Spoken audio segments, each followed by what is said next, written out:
We are well into rookie season. That means it is time to revisit and re-rank our running backs heading into 2024 here. So let's get into it. Starting at RB10, at the bottom of tier 3, it is Ray Davis out of Kentucky. And my issue with Ray Davis is he's 25 years old. So is the production he's had over the last couple of years legitimate? Or is Ray Davis just a grown-ass man playing with college kids? Or playing against college kids. Let's rephrase that. I don't know which it is, to be just 100% honest. The man is old enough to have a mortgage and a full-time job. He's playing against 18, 19, 20-year-olds. I think that is playing a factor into his production at the end of his career here in college. That's not to say that Ray Davis doesn't do a lot of things very well. He runs hard, he has good contact balance, and he's a good pass blocker. Those things translate at the next level. In addition to that, he's a competent pass catcher. I don't think anybody's going to confuse him for Christian McCaffrey, but he can catch the ball. It's not a negative, right? Maybe he's a little bit limited, but it's not a drawback. What he doesn't do well, or what he lacks, I should say, is going to be the home run speed and quickness. Those are not his calling card. That's fine. I think Ray Davis profiles at the next level as a really good handcuff. And in your rookie drafts, if you're looking in the 3rd round, 4th round, Ray Davis is a name to watch because, again, elite level or highly productive 3-down handcuffs matter. We saw it this year. Guys get hurt running backs get hurt at an insane rate every single season. So building your roster with handcuffs or high-end backups is great. And I think that's exactly what Ray Davis is going to be at the next level. Moving to my RB9, it is Marshawn Lloyd. And I've talked about Marshawn Lloyd. I like Marshawn Lloyd at the next level. I think he's very similar to Ray Davis outside of the age piece. That's the thing is Ray Davis, again, should have a mortgage. Marshawn Lloyd is just a younger running back that I think plays very similar. So if I have to pick between the younger running back or the older one, I'm going to take the younger one. Almost always. Marshawn Lloyd, when he transferred to USC, didn't have the breakout I think he was hoping for. He left USC, South Carolina, to go to Southern California, the other USC, the real USC in my eyes.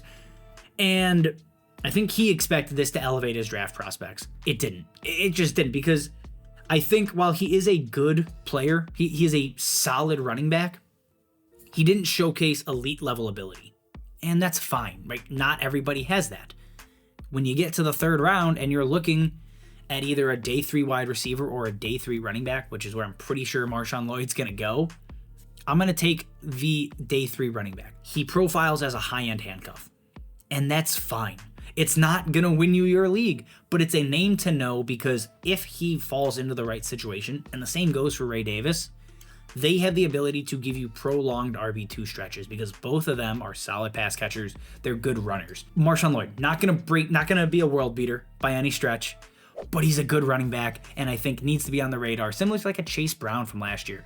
Just a solid handcuff. Now, moving to our RB8, it is Audric Estime, and coming off of an insane season, just to be upfront, over 1,300 yards on the ground, gives you a little bit in the receiving game. He showed out and really, I think, helped his draft stock greatly. Now, I don't think he gets into day 2 still. I think that's going to be reserved for maybe 3 or 4 running backs this year, maybe 5. But I don't think Estime is going to be one of them. Again, he profiles as a really good handcuff. You're going to see that a lot in this class because there aren't a ton of elite running backs. Admittedly, he may end up being a starter this year in 2024 in the right situation, but I don't profile him as a long-term RB2, just like the other 3 guys. Again, what does he do well? Well, just like Lloyd, just like Ray Davis, he is a hard-nosed runner. He is really, really good between the tackles. He has the prototypical size at 5'11", 227 to hold up. So he's going to do that really, really well.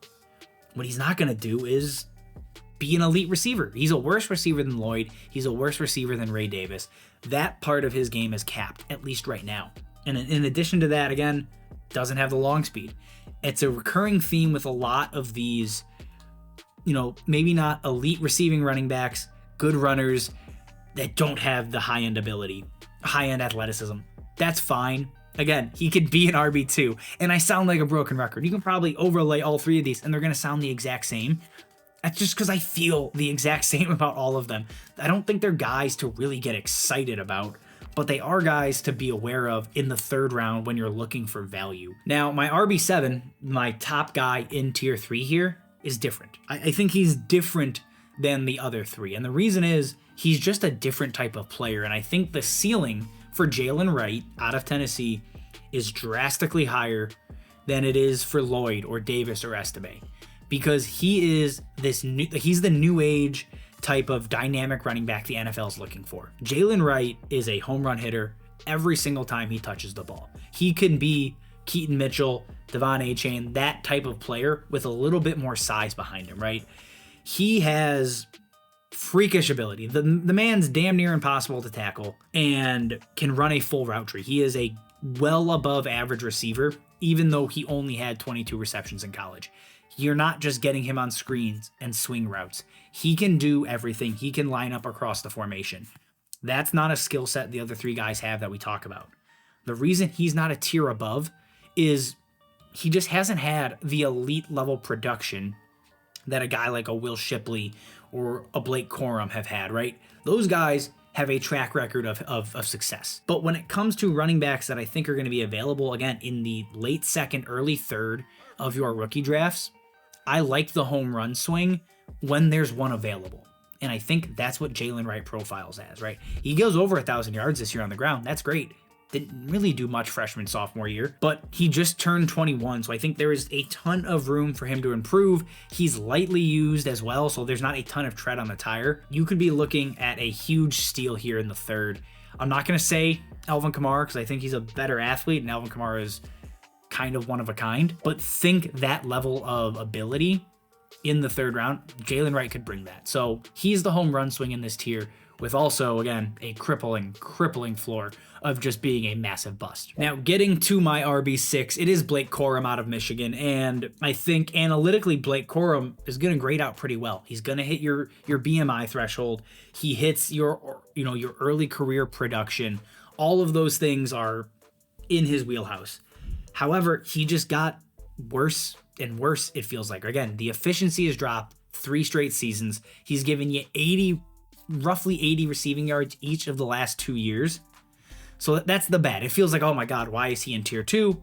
I just gushed about Jaylen Wright. I'm now doing the negatives only for Blake Corum. It's not all doom and gloom, right? I do think that we have to frame it this way because a lot of people are very excited on Blake Corum, and I'm just, at least right now, I'm not.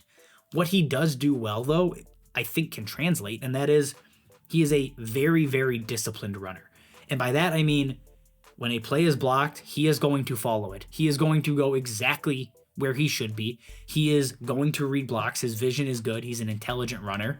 Those things are 100% going to translate at the next level. It's just, how do you reconcile that with diminishing returns for a 23-year-old running back that hasn't given you a ton in the receiving game? I think he's likely a better receiver than showcased, but still, you're not getting 50 catches from him. I don't think that's where this goes.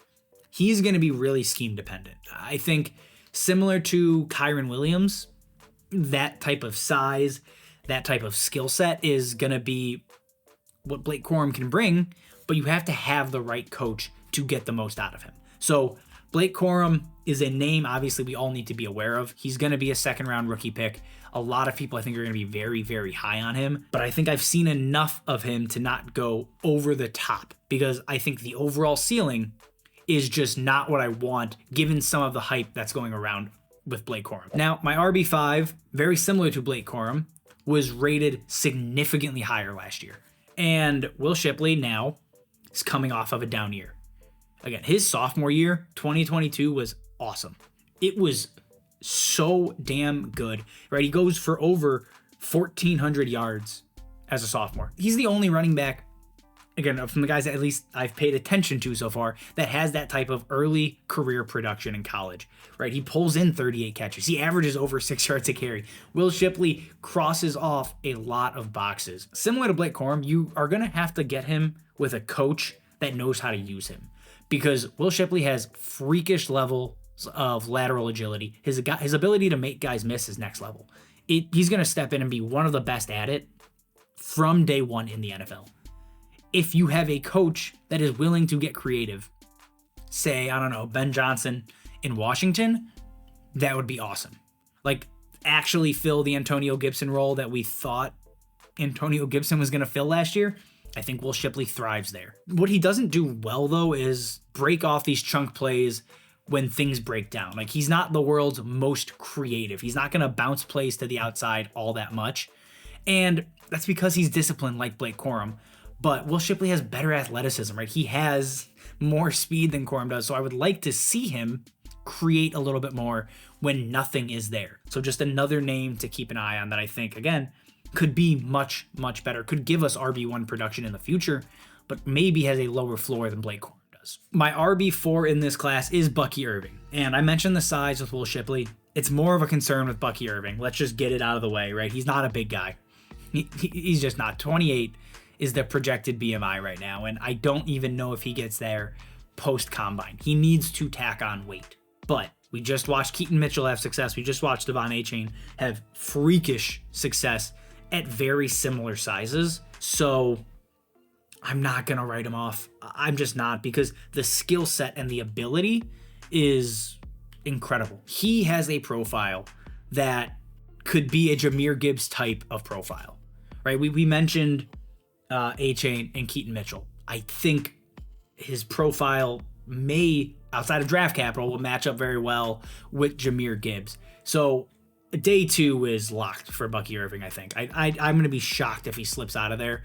And realistically, second round would just be, it'd be chef's kiss, guys. That is what we want for him. And if that happens, again, you're looking at mid to early second round. And there's still going to be a ton of receivers there. So I think the second round could get very, very busy if we get the draft capital for a few running backs, because while these guys are not all superstars by any stretch, there is upside and there is a ton of talent at the top of this draft. And I think in tier 1 and tier 2 especially is going to surprise a lot of people. Getting into tier 1, my RB3 is Trey Benson. And Trey Benson is like a traditional RB1. He's 6'1", 220 pounds. And while he may not be an analytical marvel, the guy flashes on tape. There's just no way around it, because he is great between the tackles. He is fantastic at making guys miss in space. And then he has the long speed to make you pay. All of that is exactly what you want to see. And he's a very, very solid receiver on top of it. The concerns with Trey Benson is going to be the injury history. Multiple knee injuries. His legs have been shredded. There's nothing left. Basically, how does the NFL treat that? Because if the NFL looks at it and says, no, like, we're not taking that risk, Trey Benson could fall out of day 2 entirely. And if that happens, we have to push him down our boards. There's no way around it. But as long as the NFL gives us the okay, then great. I'm in with Trey Benson staying here. But if he slips, he'll probably fall to tier 3 or lower, because the NFL is telling us, hey, there's a ton of red flags here. And speaking of injury history, my RB2, Jonathon Brooks. Now, if Jonathon Brooks was not coming off of an ACL tear, he would be my RB1. There's no question about it. Jonathon Brooks at 6 feet, 210 pounds is exactly what I want in today's NFL. He is the best, most well-rounded running back in this class. Again, I love our RB1. I love Braelon Allen. But a healthy Jonathon Brooks is just a different type of player. He is a true 3-down back. The man has a lethal, one cut and go type of play style that just translates to the next level. The vision is exactly what you want. The IQ, the ability to diagnose plays, read the backside is exactly what you want in a player. When you draft him, you have to wait, because guys don't bounce back from ACLs in year 1, typically, right? Breece Hall, bit of an outlier. You get Saquon Barkley, you get a Dalvin Cook. Even those guys struggled a little bit coming back. So Jonathon Brooks, if you draft him, you have to have patience. And I know we're really, really bad at that. Like, we're terrible at that in the Dynasty community. But if you take him, that is what you are doing. Now, he tore his ACL in November. I expect him, or at least the NFL probably expects him, to be back for training camp and be ready by week 1. That is not out of the question, especially with today's medical advancement. Jonathon Brooks, I think the most talented player in this entire draft class when it comes to running backs, but the ACL tear is enough to bump him down for now. Now to our RB1, it is none other than Braelon Allen, and I love Braelon Allen, man. Dude's enormous. He's just a giant playing football right now. Like, he is Derrick Henry size. He's not necessarily Brandon Jacobs size, but I think if you're going to give a comparison to just two large-ass running backs, he's more Brandon Jacobs than he is Derrick Henry. He's not the athlete Derrick Henry is. And that's okay. At 6'2", 245, you don't need to be the best athlete to ever walk the earth like Derrick Henry might be. The size, the strength is obvious. It is apparent. The contact balance just naturally comes with being this big and this athletic. Unfortunately, he doesn't have, I think, elite speed, which would get him to that Derrick Henry tier, right? If he had Derrick Henry speed, he's a lock for RB1 for everybody in this class. But I think because of that and the lack of like true route tree as a receiver is what probably puts hesitation on Braelon Allen's name. Is he the best RB1 we've seen in the class? No. He wouldn't be probably a top 3 or 4 running back in last year's class. And I think that says a lot to the players we're talking about. Again, as we've gotten excited about a few of them, but we still have to keep that whole picture in our mind. Braelon Allen is going to be a very, very good running back at the next level.